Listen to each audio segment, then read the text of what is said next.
סובלים מסיאטיקה, כאב מהגב התחתון שמקרין לרגל, או כאב באזור העכוז שמקרין לרגל.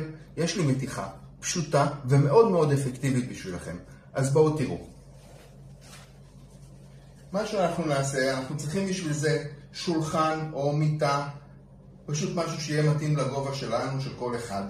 אנחנו ניקח את הרגל, נשים מעל המיטה, נשען קדימה. בשלב הזה אנחנו נרגיש את המתיחה גם בעכוז וגם במפרק הירך. אם אנחנו נרצה שהמתיחה תהיה יותר לגב התחתון, אנחנו נחזיק את הידיים מאחורי הגב ונשען קדימה.